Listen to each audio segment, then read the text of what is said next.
કે ચૂનરી કૃષ્ણ નામથી ઓઢूंगी મોએ લગે કન્हैया प्यारो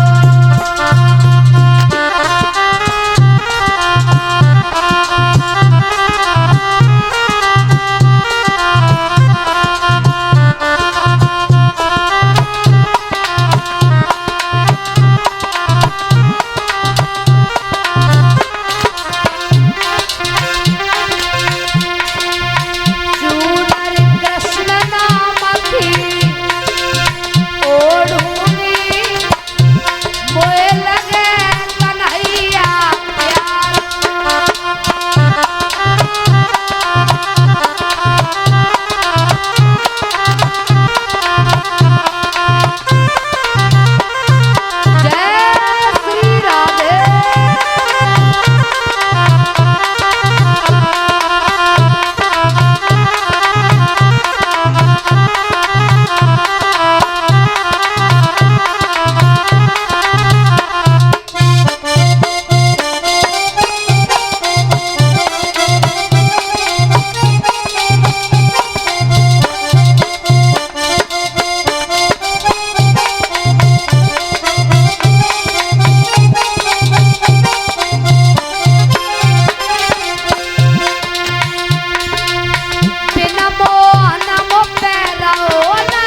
देखा कि ये महात्मा जी कैसे हैं जो 3 प्राणियों को बेचने के लिए आए हैं। आवाज लगाई है, लोग आते कीमत पूछते लौट जाते, लेकिन किसी ने खरीद नहीं पाया। शाम हो गई, एक वेश्या रानी तारा को खरीदने के लिए आई है। तारा ने कहा है कि आप हमें वेश्या के हाथों मत बेचिए, क्योंकि मेरा धर्म संकट में पड़ जाएगा।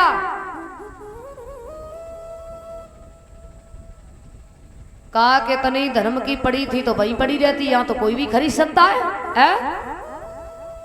तारा ने विचार किया, यहाँ पर हमारी कोई रक्षा करने वाला नहीं है, कोई लाज बचाने वाला नहीं है। भगवान को आवाज लगाई है तो बाज वेश्या पर टूट पड़ते हैं, वेश्या वहां से भाग जाती है। ब्राह्मण ब्राह्मणी पास में पहुंचे, कहा कि इस स्त्री इस बच्चे की कीमत क्या है? बोले ज्यादा नहीं, 40 भार सोना। 40 भार सोना देकर के रानी तारा पुत्र रोहितास को खरीद लिया। कालू मेहतर ने विचार किया है कि बड़ी लंबी भीड़ है, बड़ी लंबी लाइन लगी हुई है, तो आज भीड़ को चीरते हुए जब अंदर पहुंचे हैं, कहा कि इस पुरुष की कीमत क्या है? बोले ज्यादा नहीं, 20 भार सोना। कहा कि हम खरीद तो लेंगे, लेकिन आपको हमारे यहाँ पर मरघटिया का काम करना पड़ेगा। कहा कि मरघटिया से भी कोई यदि घटिया काम हो उसे भी हम करते रहेंगे, लेकिन आप हमें खरीद लीजिए। आज 20 भार सोना दे करके हरिश्चंद्र को खरीद लिया। हरिश्चंद्र सब कालू मेहतर के साथ में चले। कहा कि तारा जा भी रहना, खुश रहना, प्रसन्न रहना। धर्म के पीछे हम लोग अलग अलग हुए, धर्म को कभी पीठ मत देना। तारा के जाओ नर मरते मरते भी नारी को नहीं बेचते, और हम ही बे ऐसे नरवर हैं जो सब मर्याद मेटते। तुम जहाँ रहो वहाँ सुखी रहो, अरे याद हमारी करियो ना। हम धर्म के पीछे बिछुड़ गए, अब धर्म को पीठ दिखाइयो ना। पर धर्म तुझे ये ध्यान रहे, ये भी तो धर्म की निशानी है। अपने सैया के पीछे तू ब्राह्मण के हाथ बिकानी है। कहा तारा जा भी रहना, खुश रहना, प्रसन्न रहना, मेरी याद मत करना। इस संसार में ऐसा कोई व्यक्ति नहीं हुआ होगा जिसने खुद अपने हाथों से अपनी पत्नी पुत्र को बेचा हो। ऐसा मैं पहले व्यक्ति हूं जो खुद आज अपने हाथों से अपनी पत्नी और पुत्र को बेच रहा हूं। तारा जाओ। तारा ब्राह्मण ब्राह्मणी के घर की तरफ आगे बढ़ी हैं। हरिश्चंद्र कालू मेहतर के घर की तरफ जब आगे बढ़े हैं, जब तारा काफी दूर निकल जाती हैं तो नेत्रों में आंसू भर कर के तारा बोली, महाराज मेरा सर्वस्व चला गया, मेरे पास में केवल एक ही धन बचा था, आज वो भी हमसे दूर जा रहा है।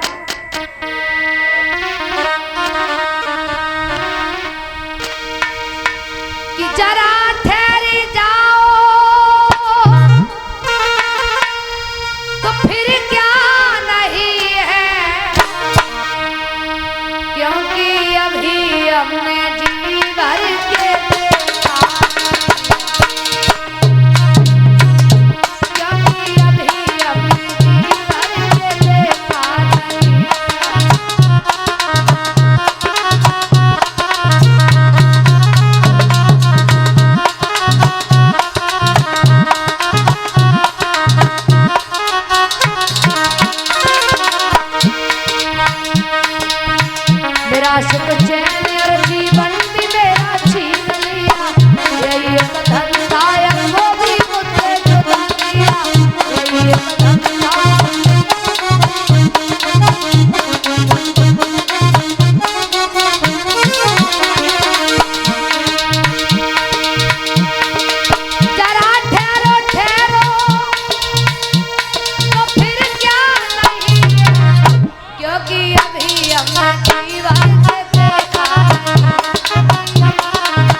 क्योंकि अभी हमें जी भर के देखा नहीं, क्योंकि अभी हमें जी भर के देखा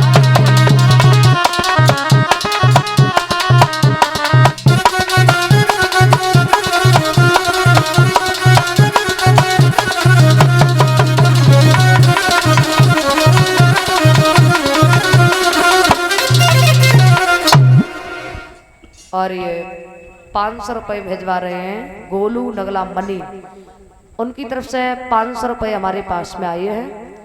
भगवान दीर्घायु प्रदान करें,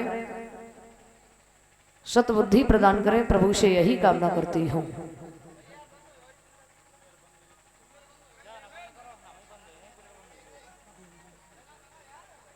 महाराज रानी तारा अपने पुत्र को लेकर के ब्राह्मण ब्राह्मणी के घर पे पहुंच जाती है।